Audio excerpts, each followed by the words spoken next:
What's up mga kaalam? Sa araw na ito ay ibabahagi ko sa inyo ang 6 na panahon na po pwedeng isa dito ay gusto mong balikan. Pero bago mo i-explore ay bibigyan kita ng mga idea sa kung ano ang mararanasan mo sa bawat panahon na pwede mong balikan. Number 1. Panahon ng Yelo. Ang Pleistocene period ay nagsimula 2.6 million years ago at natapos ito 11,700 years ago. Sa Pilipinas, ang first human remains umano ang Calauman ay nabubuhay 67 years ago, habang ang taong tabo naman ay 47 years ago. Wait, ibig sabihin nabubuhay na sila sa panahon pa ng Ice Age?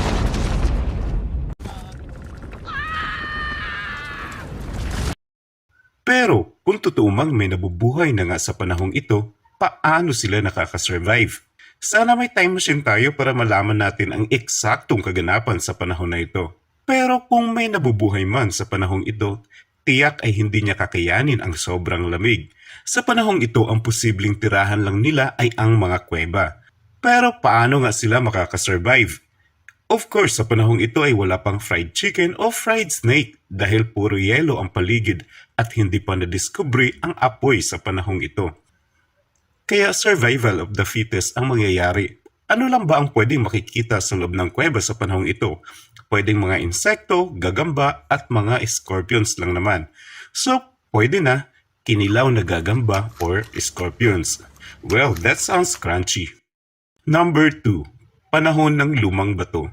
Sa mga nakasulat sa libro, sa panahong ito ay marunong na mag-isip ang mga nabubuhay umano. Kaya naimbento nila ang bagay na matalas sa pamamagitan ng pagtapyas ng bato para makabuo ng matatalim na bahagi. At sa panahong ito ay nadiskubre na din ang apoy. Hindi na siguro masama, siguro kaya na nating mabuhay sa panahong ito. Kaso, ito rin ang panahon na nagsisimulang matunaw ang mga yelo. Nakakatakot, bakit? Dahil pwede nang maraming ahas sa panahong ito at ang pwede mo lang panlaban ay tinapyas na bato. At take note, hindi pa gaanong matalas. Number 3, panahon ng bagong bato. Sa panahong ito umano ay mas matalas, makinis at higit na mas pulido na bato ang kanilang gamit.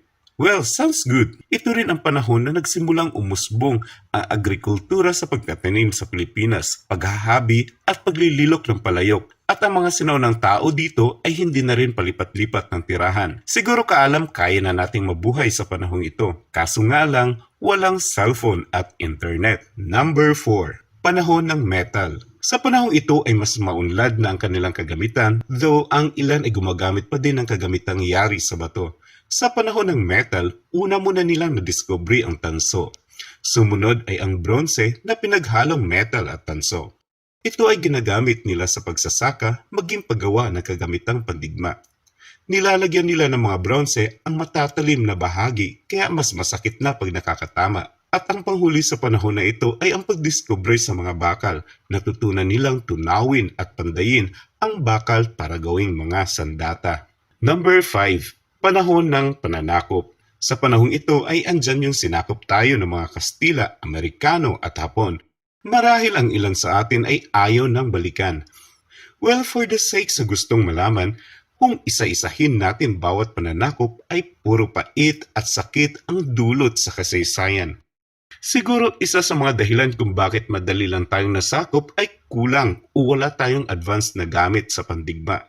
Ano lang ba ang gamit ng ating mga ninuno sa panahong ito? Though may ilang Pilipino na ang marunong gumamit ng mahahabang baril, kaso ang kadalasan pa rin ginagamit ay ang mga espada o kampilan, tsilyo at mga yantok na yari sa kahoy. Kaya masarap bumalik sa panahong ito at magdala ka ng maraming high-end na mga baril. Number 6. Panahon ng kasalukuyan. Idinagdag ko na ang panahon ng kasalukuyan kung saan andito tayo mismo ngayon.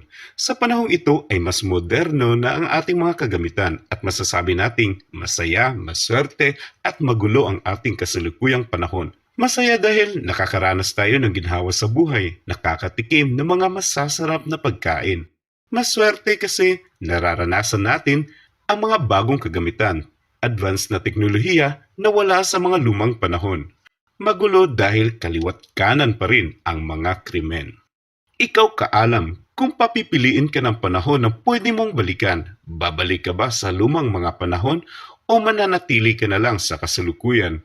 Pero huwag nating kakalimutan na ang Diyos lamang ang may akda ng lahat at siya lang ang nakakaalam sa ating nakaraan at maging sa ating kasalukuyan. Sana nagustuhan nyo ang topic ko ngayon. Hanggang dito na lang muna. Thank you so much for watching my video. Daghang salamat.